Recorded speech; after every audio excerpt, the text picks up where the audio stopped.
السلام علیکم.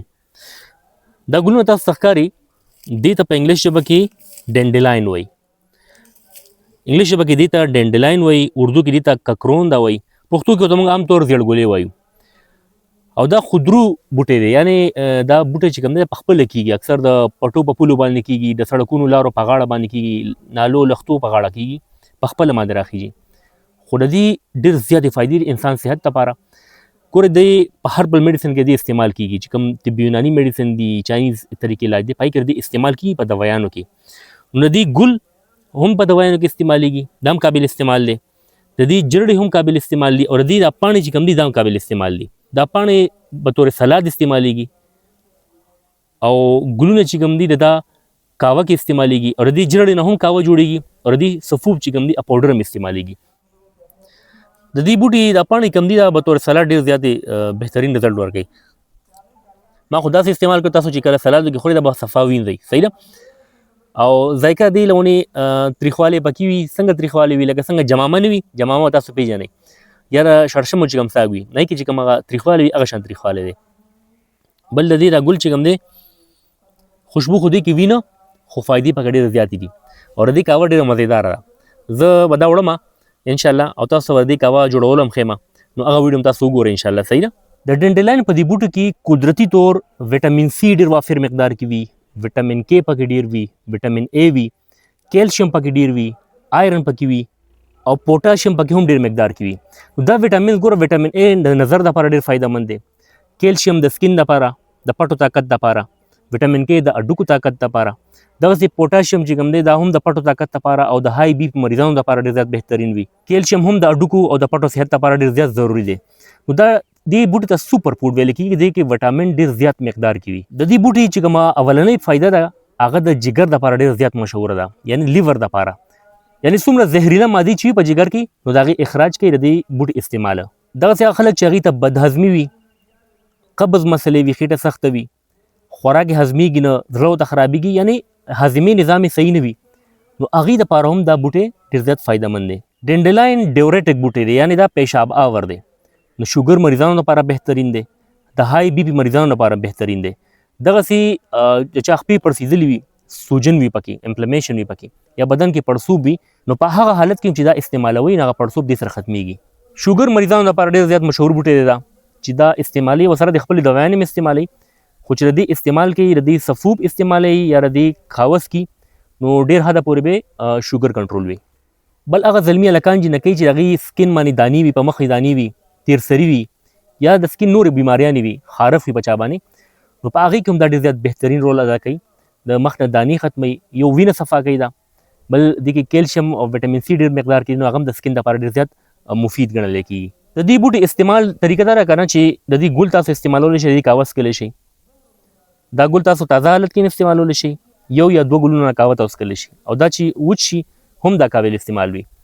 دغسې د دې پاڼې د تاسو سلاد کې خوړلی شئ. دومره ده چې تاسو به دا صفا وینځئ، کوشش کوئ چې څومره 2-3 پېرې تاسو ووینځئ، صفا شي، اینه پس تاسو سلاد کې خوړلی شئ. او د دې جړې چې کوم دي هغه تاسو تازه حالت کې د دې قهوه جوړولی شئ، څکلی شئ، او که دا وچ وي نو هغې سفوب جوړ کړئ، پاوډر جوړ کړئ، او د هغې قهوه څکلی شي، یا تاسو په اوبو کې حل کولی شئ، څکلی هم شئ. دا خو د دې استعمال شو.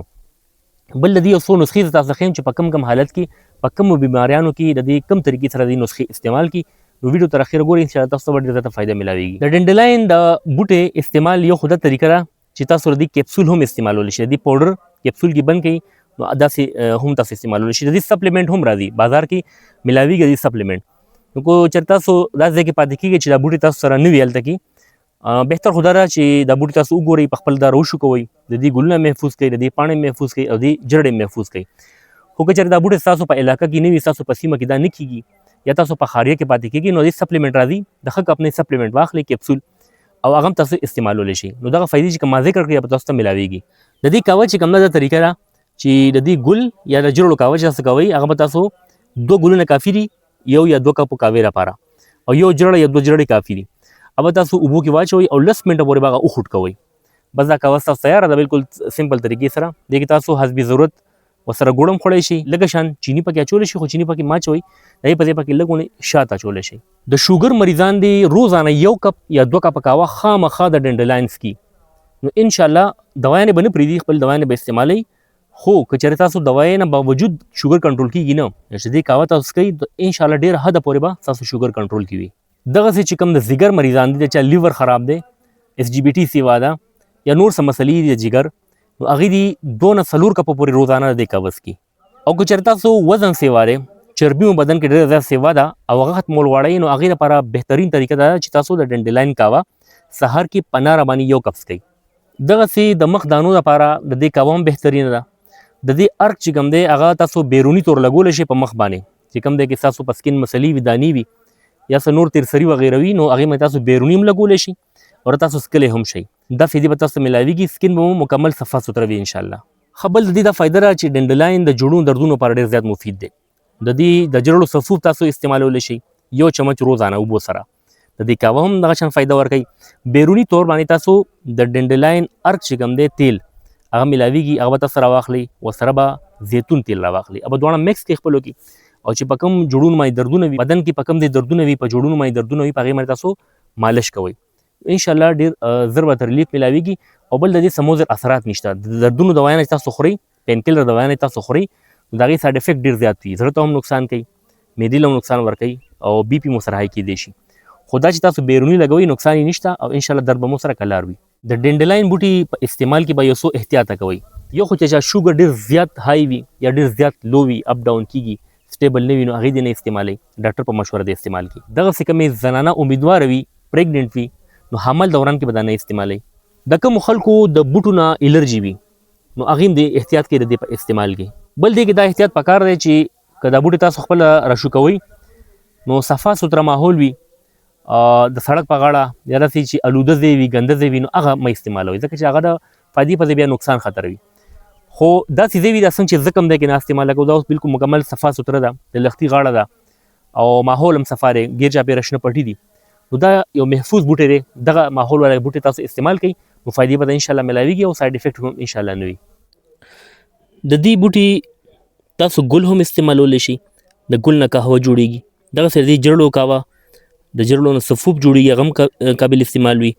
او د دې چې کومې پاڼې دي که نه، نو دا به طور سلاد استعمالیږي، سلاد دپاره دا استعمالیږي. او چې څومره مغربي ملکونه دي، عربیانو ملکونه دي، هلته تاسو به اورېدلي که نه یې اورېدلي، نو دا سلاد کې هغې خوري، او د دې ډېر دا څومره فایدې چې ما ذکر کړي ملاویږي تاسو ته. ملګرو ډېر د کار بوټی دی، او زما ویډیوز چې کومي که نه، په کوم بوټي چې زه خبرې کوم، نو هغه به هوایي خبرې نه وي، ریسرچ بیسډ به وي، صحیح ده. بل چې څومره محفوظ بوټی وي، نو زه به په هغې باندې خبرې کوم، ځکه چې ډېرو خلکو ته پته نه وي که نه، داسې یو بوټی وي چې هغې سایډ افیکټ ډېر زیات وي، او هغه استعمال کړي او مضر اثرات ته میلاو شي، نو دا بیا ښه خبره نه ده. نو چې کوم محفوظ بوټي وي، زما چې څومره ویډیوز دي چې کوم بوټي محفوظ وي میډیکلي پوینټ اف ویو سره، زه په هغې ویډیوز جوړوم، او دا تاسو خامخا راجمع کوئ او د دې استعمال کوئ. او د دې استعمال بوټو چې کوم دی، هغه تاسو په چې کله تاسو صحتمند یې د دې استعمال کوئ، الله دې نه کړي تاسو بیماران شئ، نو بیا خو به لازمي هسپتال ته ځئ، ډاکټر له به ځئ، بیا خو په بوټو باندې علاجونه نه کېږي، صحیح ده. خو دا دومره ده چې دا تاسو سپورټ کوي، تاسو چې کوم علاج دی د هغې ملاتړ کوي، او علاج له ونې یو په دوه کېږي، تاسو ته فایده میلاویږي. خو چې کله تاسو صحتمند یې او د بوټو استعمال کوئ او خالص خوراک استعمالوئ، نو انشاءالله د الله په فضل تاسو ته بیماریانې بیا نه راځي.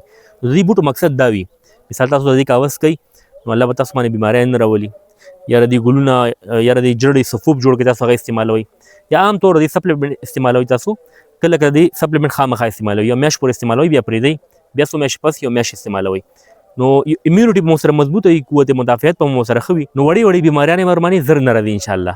دا ډنډلاین چې کوم دی، د ده چې عمر لږ ډېر شي، څو ورځې پرې تېرې شي، دا د دې عمر ډېر کم وي، نو تا به تاسو کوشش کوئ لکه سپرلي ورځو کې وي که نه، دې ورځو کې دی، دا به ډېر زر زر جمع کوئ.